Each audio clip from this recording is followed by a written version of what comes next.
बोल श्री राम जय राम, जय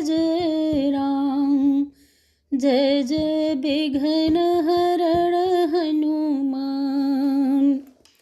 कहना माता कैकेयी से घी के चिराग जलवाए वे, हम कांटे थे सो निकल गए निष्कंटक राज चलाए वे।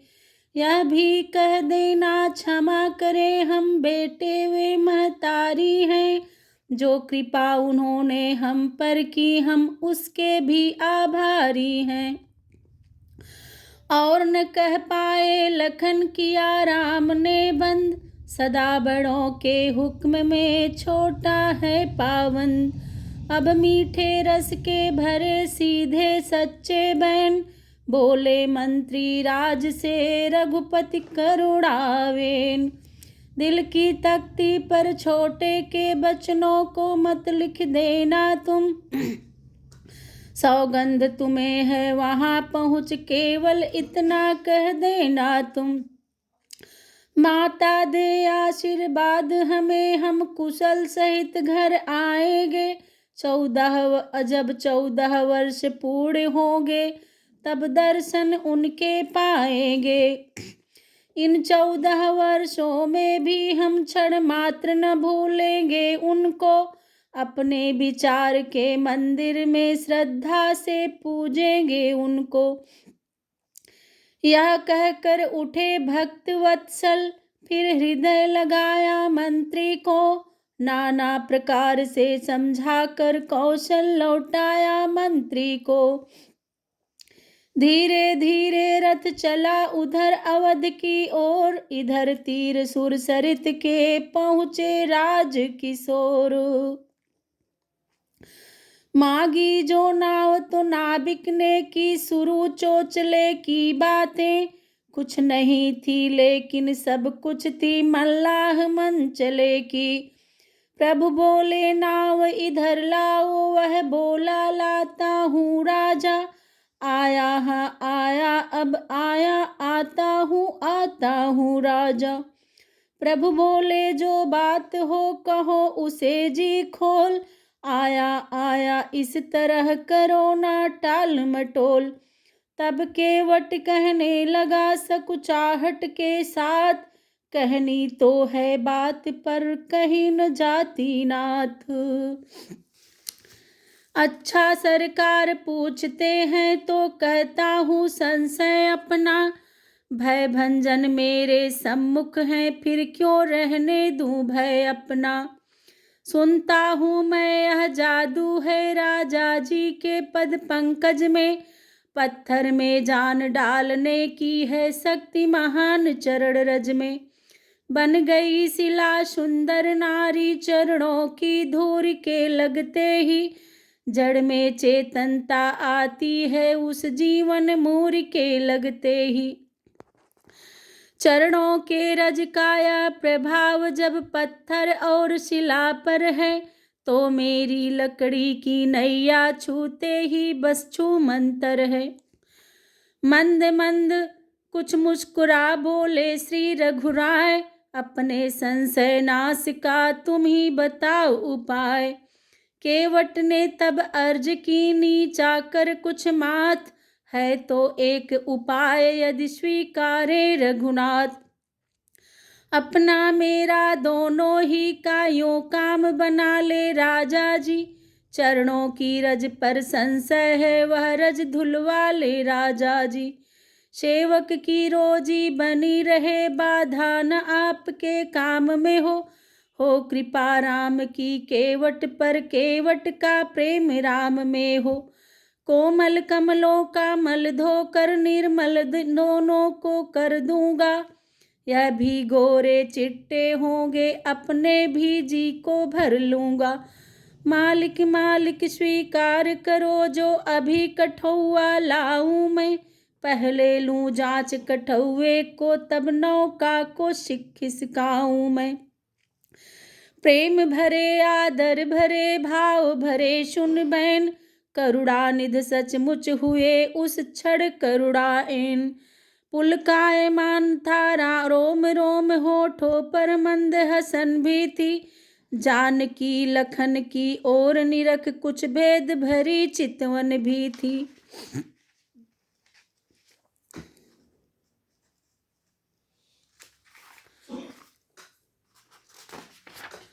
मानो कहने थे दोनों से, यह बात तुम्हें भी प्यारी हो, तो फिर जो चीज तुम्हारी है उसका यह भी अधिकारी हो।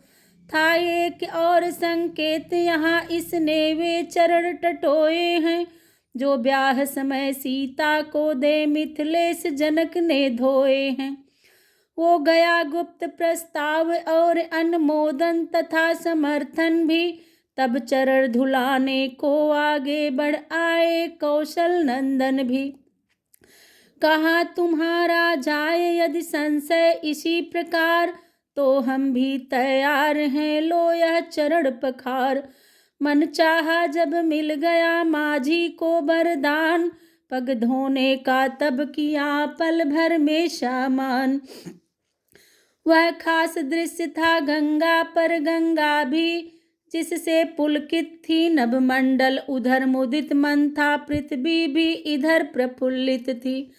हाजिर थे एक कठौती में गंगा और गंगा जल दोनों, केवट के दोनों हाथों में थे कोमल चरण कमल दोनों। उन चरणों का मल क्या धोया धोया सेवक ने मल अपना, कर लिया जन्म जन्मांतर को सब उसके वट ने उज्ज्वल अपना।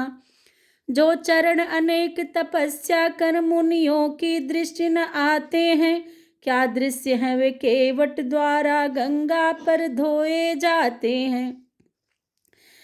जिसके भीतर भरा है गुप्त शक्ति भंडार, उस केवट के भाग्य का किसने पाया पार। टेर लिए परिवार के सारे नातेदार, चरणोदक से कर दिया उनका भी उद्धार। राघव थे कड़े कटौती में, वह एक एक पग धोता था, इसका कुछ ध्यान नहीं उसको अतिकाल कार्य में होता था। राघव बोले शीघ्रता करो, वह बोला छोड़ूं कैसे मैं, संशय जब तक धुल जाए नहीं धोऊंगा जी भर भर के मैं। अधिकार इस समय मेरा है, मैं उसे न खोऊंगा राजा, अब यह मुझ पर ही निर्भर है, कब तक पग धोऊंगा राजा। संपूर्ण धूल जब धो दूंगा, मन का संदेह मिटा लूंगा, तब स्वयं छोड़ दूंगा इनको, प्रभु को भी पार लगा दूंगा। प्रभु बोले समझो जरा समय हो रहा नष्ट, एक पांव हम खड़े हैं इसका भी है कष्ट। है कष्ट आपको कष्ट नाथ, गद गद होकर वह बोल उठा, मानो मौनी मल्लाह भक्त इस समय हृदय कुछ खोल उठा। कह उठा कष्ट का भी उपाय राजाधिराज सेवक पर है, स्वीकार करें मेरी विनती तो कष्ट न फिर रत्ती भर है। जो आपकी जंघाओं तक है वह हाथ उठाओ नाथ अपना, रखो मुझ सेवक के सिर पर राजा जी वही हाथ अपना। लक्ष्मण सीता ही नहीं धन्य कह उठे उस समय शंकर भी, धो रहा धन्य चरणों को भी रखवाया हाथ शीस पर भी। इस प्रकार जब कर चुका नाविक निज उद्धार, तब तीनों को नाव पर उसने किया सवार। जी भर कर दर्शन करने को धारा ठहराई गंगा ने, भगवान चढ़े तो माथे पर वह नाव उठाई गंगा ने। तस्वीर नाव की लेते ही उपमाया सम्मुख आई है, सोने की मुदरी पर मानो हीरे ने शोभा पाई है। चलती है राजबधू सी वह बिछ रहा बिछौना जल का है, त्रिभुवन भर का है भार किंतु वह भार कमल से हल्का है। आंखों उस छवि को देखा तो जो आज नाव पर छाज रही, तख्तों पर दाहिने हैं रघुबर बाएं मैथिली विराज रही। स्वामी स्वामिनी के कुछ समीप पीछे को थोड़ा हटे हुए, कंधे पर डाले हुए धनुष उर्मिला नाथ हैं डटे हुए। मंद मंद गति से इधर चली जा रही नाव, उधर सूर्य बादलों में है दर्शन का चाव। सूरज ने कहा बादलों से, इस छवि को हमें निरखने दो, क्यों तुम आ गए बीच में हो, हट जाओ दर्शन करने दो। उत्तर में बादल गरज उठे, मत बको कौन हो टोक रहे, हम दर्शन करने आए हैं, दर्शन से हमको रोक रहे। तब कहा सूर्य ने, दर्शन का पहले हक नहीं तुम्हारा है सूर्य वंश में रामचंद्र, इससे अधिकार हमारा है। बादल बोले, रहने भी दो या फिक्रे नहीं ढंग के हैं, हक तुमसे ज्यादा हमको है, हम दोनों एक रंग के हैं।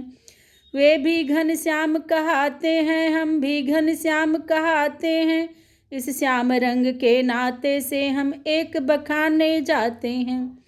बढ़ गई रार तो हवा चली, उसने यूं बीच बचाव किया, थोड़ा थोड़ा मौका देकर दोनों का पूरा चाव किया। इधर नाव खोखे रहा था वह प्रेमी मल्लाह, जिसके मन का प्रेम भी था जल सदृश अथाह। है राम बलि जब नौका पर, बल्ली की कौन जरूरत है, माझी डर मत मझधारा में, जाने की आज न सूरत है। भय तो उस समय नाव का है, जब उसका खेवनहार न हो, बैठा है जब वह बेड़े पर, तो कैसे बेड़ा पार न हो।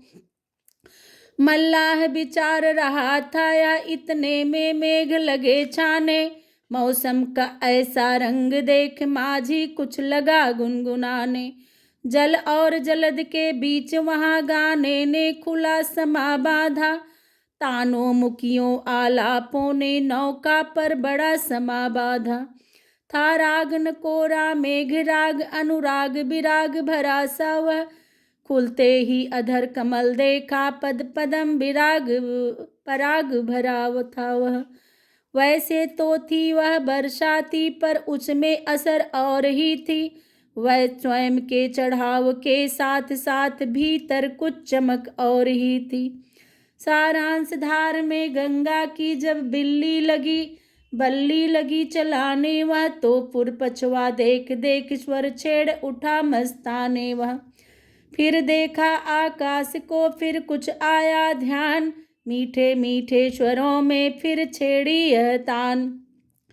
इधर चतुर मल्लाह की पूरी हुई मल्हार, जा पहुंची नौका उधर गंगा जी के पार। सीता लक्ष्मण के साथ साथ पृथ्वी के नाथ उतर आए, यात्री भी गंगा के समान हिमगिर से अब बाहर आए। केवट ने उतर विदा मांगी, तीनों को शीस नवा करके, रघुनाथ उस समय मन ही मन रह गए जरा सकुचा करके। यद्यपि वनवासी हुए नाथ, फिर भी स्वभाव राजा का है, हीरा हीरा ही है चाहे मट्टी में आज छुप गया है। आदत तो वही राजसी है, किस तरह त्याग दे राम उसे, जिसने भी कोई सेवा की फौरन दे दिया इनाम उसे। लेकिन अब देने को क्या है, गाती है मुनियों का पट है, कुछ दिया नहीं दे सके नहीं, बस इतनी सी सकुचाहट है। जान गई हृदयेश्वर की बात, अर्धांगनी है वही जो समझे मन की बात।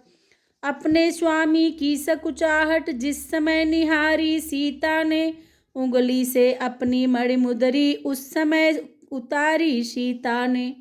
राघव के हाथों पर रखकर की अर्ज दीजिएगा इसको, जैसे भी हो हे प्राणेश्वर संतुष्ट कीजिएगा इसको। सीता की मुद्री लगे देने सीतानाथ, तभी कहा मल्लाह ने सादर ना कर मात। मजदूरी तो मैंने अपनी है नाथ पेस्तर ले ली है, फिर वह भी अपनी मुँह मागी अपना जी भर कर ले ली है। चरणों की रज जो धोई थी वह क्या थी, मजदूरी थी वह, जीवन भर की मजदूरी थी, बस इतनी मजदूरी थी वह। कोटानुकोट जन्मों की भी मजदूरी उस पर बारी है, हे नाथ एक कड़ पर उसके बैकुंठ लाख बलिहारी है। चुक गई मजूरी जब मेरी तो रहा आप पर भार नहीं, उद्धार हो गया जब मेरा तो कौड़ी रही उधार नहीं। बिहवल कुछ कुछ हो चला प्रभु का कोमल गात, तभी चतुर मल्लाह ने कही दूसरी बात। मैंने जो नैया पर गाया वह गाना एक इशारा था, इकरार वही मन ही मन में कुछ मेरा और तुम्हारा था। मेरा घर है सुरसर के तट, तुम रहते जग जल निधि तट हो, मैं गंगा ही का माझी हूँ, तुम भव सागर के केवट हो।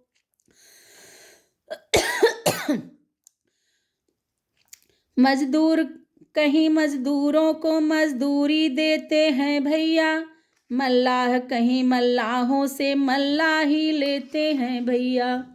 अपने को ऋणी समझते हो तो ऋण तुम वही चुका देना, मैंने है तुमको पार किया तुम मुझको पार लगा देना। अब प्रभु गदगद हो गए पुलक उठा सब गात, तब छेड़ी मल्लाह ने वही तीसरी बात। तुम हुए नृपति से बनवासी, यह समय न कुछ देने का है, इस अवसर पर देना लेना कब सजता है कब जचता है। जब 14 वर्ष पूर्ण होंगे प्रभु लौट कुशल से आएंगे, उस समय नाथ मैं ले लूँगा जो कुछ मुझको दे पाएंगे। देखो केवट की चतुराई किस गहराई में जाता है, पहले परलोक संभाल लिया अब यह भी लोक बनाता है। मतलब यह है वन से लौटे तब भी यह इसी घाट आए, जाएं जब अवधपुरी को तो मेरी ही नैया पार लगाएं। जिस तरह सुलभ दर्शन है अब तब भी इसी तरह पर हो, जल भी हो और कठौआ भी यह चरण और मेरे कर हो। मानो सेवक ने सब प्रकार स्वामी को ऋणी बनाया है, जो भव बंधन में नहीं बंधा वह इस बंधन में आया है। दशरथ कौशल्या ने बाधा तप करके जिसको नाते में, क्या बात उसे ही बाधा है केवट ने बातों बातों में। यह प्रेम भाव व स्वार्थ त्याग जो कुछ भी है वह पूरा है, झुकती है यहाँ कलम अपनी रहता मजमून अधूरा है।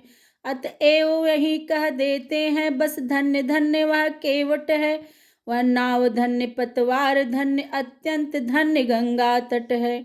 हृदय लगाकर राम ने नाना भांति सराह, भक्तिदान देकर किया विदा चतुर मल्लाह। गुह निषाद जो साथ था बोल उठा बलिहार, देख चरित उस भक्त में छाया हर्ष अपार। नाए अब भागीरथी बंश भागीरथ नाथ, गंगा से कहने लगी सिया नवा कर माथु। आशीष ले सुरसरी से फिर ना कर मात, चली वनों को जानकी राघवेंद्र के साथ। वनगमन समय की छवि वह है, उपमाएं जहाँ लजाती हैं, आगे हैं राम लखन पीछे मैथिली बीच में जाती हैं। श्री राम लखन है ब्रह्म जीव जानकी प्रकृति देवी सी हैं, या सूर्य शेष है वे दोनों या मध्य भाग में पृथ्वी है। तीनों ही कुछ और चल नहाए तीर्थ राज, भरद्वाज आश्रम गए देखा संत समाज। थी एक त्रिवेणी संगम पर दूसरी यहीं पर रहती थी, वह तो प्रस्थूल रूप में थी या सूक्ष्म रूप में बहती थी। गंगा यमुना की भांति यहाँ सम्मिश्रण ज्ञान भक्ति का था, अनुरक्ति वहाँ पर रहती थी तो यह आश्रम विरक्ति का था। जिस भांति वहाँ पर सरस्वती बहती थी गुप्त रूप होकर, वैसे ही यहाँ समाधि किया रहती थी गुप्त रूप होकर। अंतर इतना था उसका फल दूसरे जन्म में होता था, इसमें तत्काल मोक्ष होता जैसे ही लगता गोता था। ऐसी उत्तम जगह में ठहरे कुछ श्री राम, रहता था सत्संग ही जहाँ सवेरे शाम। आज्ञा देते थे नहीं भरद्वाज मुनि धीर, बहुत भांति कर प्रार्थना विदा हुए रघुवीर। कहने लगे निषाद से आगे चल रघुनाथ, भैया अब घर जाऊं तुम रहे बहुत दिन साथ। प्रभु के इस अनुरोध पर व्याकुल हुआ निषाद, विदा किया तब नाथ ने देकर भक्ति प्रसाद। जिस ग्राम निकट जब अब जाते थे वह वहीं भीड़ लग जाती थी, जो पैदल इन्हें देखता था उसकी छाती भर जाती थी। नर नारी सब यह कहते थे देखो विधि की गति उल्टी है, ऐसों को वन में भेजा है बूढ़ेपन में मत उल्टी है। सच है सीधे बांसों पर ही उठती है नजर जमाने की, खिलने वाले फूलों ही को लगती है लू बीराने की। जब राजाओं के लड़कों की ऐसी दयनीय अवस्था हो, तो साधारण लोगों के दुख सुख की कैसी गणना हो।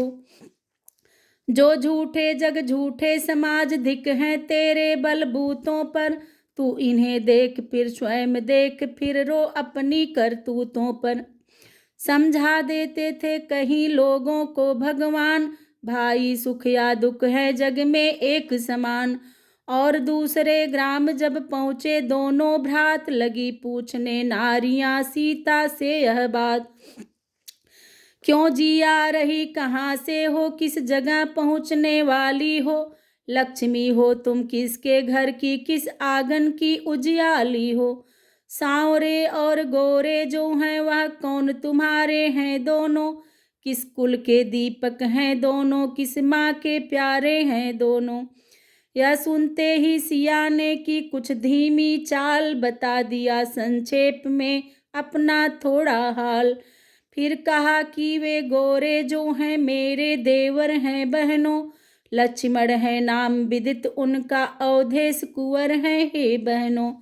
प्रभु को फिर पट घूंघट ही में बतलाकर तिरछे नैनों से, या मुझ दासी के स्वामी हैं कह दिया सिया ने सैनों से। जान गई सब नारियां हैं वे सीतानाथ, फिर भी कुछ तरुणियों ने कहा हंसी के साथ।